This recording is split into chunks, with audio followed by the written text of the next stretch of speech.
Hello and welcome to Feast Your Eyes. We look at how films tell stories with and about food. How's work? Business is very food, thank you. What's very food? What's that? You just said very food. Oh, I'm sorry, I meant to say very good. Punch Drunk Love is the story of Barry, a small business owner who collects coupons from food packaging to trade for air miles, while also falling in love and occasionally bursting into incoherent rage.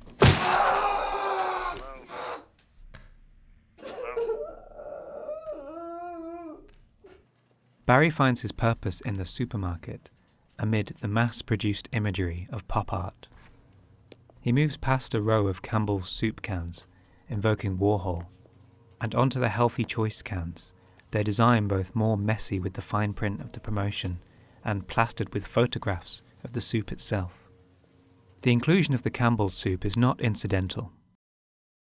Released in 2002, Punch Drunk Love may well be the last film of the 20th century. Just look at the tangled landlines, the cash scams, pre-digital loneliness, and even the notion of amassing 1 million air miles with no thought to their environmental impact. In the remix culture of the noughties, both more presentational and less straightforward, Barry is able to hack the system and make it work to his own ends.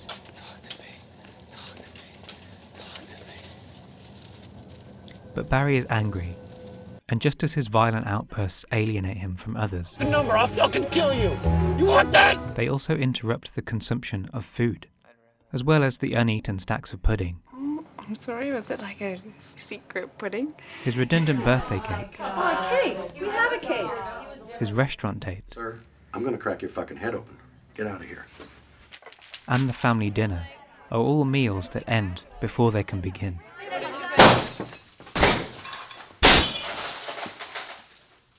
But then finally, the consummation of Barry's romance comes with eating of sorts.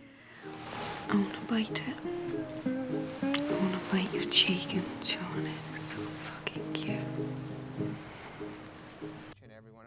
As a business owner, Barry himself of course chases after mass reproduction with his novelty plunger business, scrutinizing the fine print on supermarket promotions and calling the helplines printed on packaging. Here is a man who takes the promises of mass capitalist society at face value.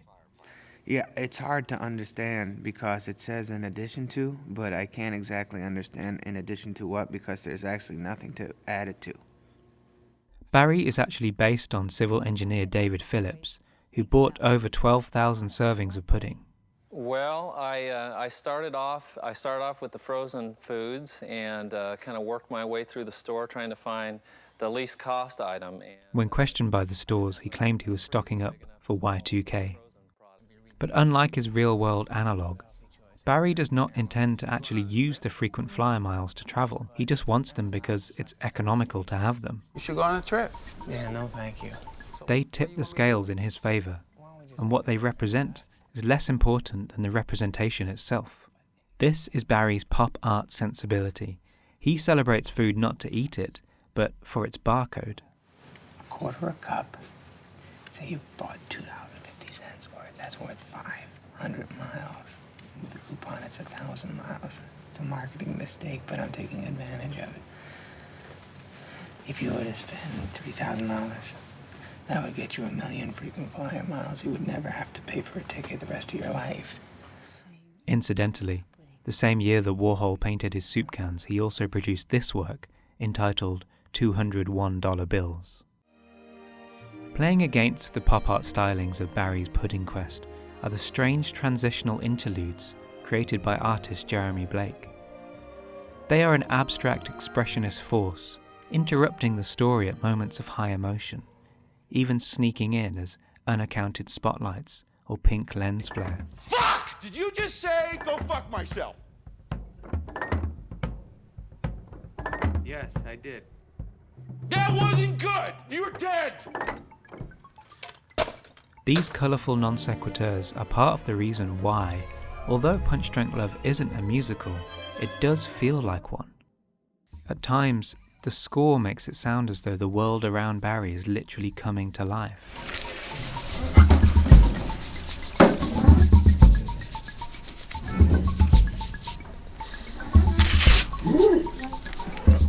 And in the supermarket, an everyday location but with the bright colours of an MGM musical, Barry even breaks into a soft shoe.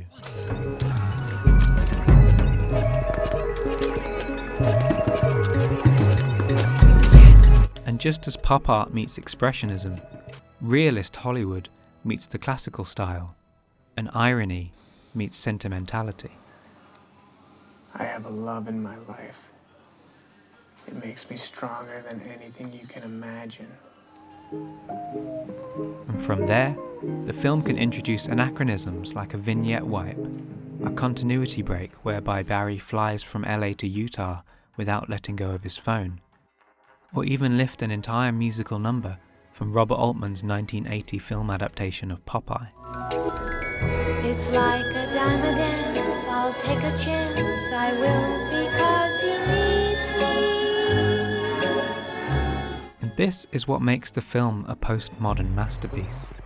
Not because it tears down the conventions of Hollywood, it positively revels in them, but because it evokes so much of film and art history.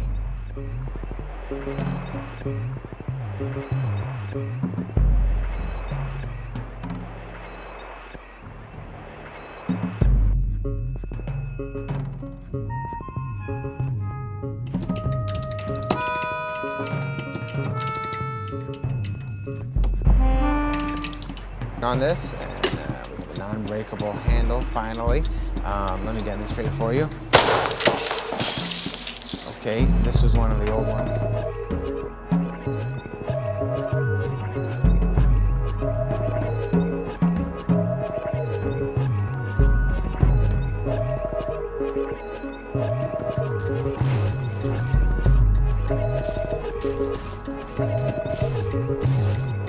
These disparate tangents of cinema are joyfully stacked on top of one another, like so many soup cans in a supermarket. At the threshold of the 21st century, this is the great hope for American life. Take whatever you need and dance in the aisles.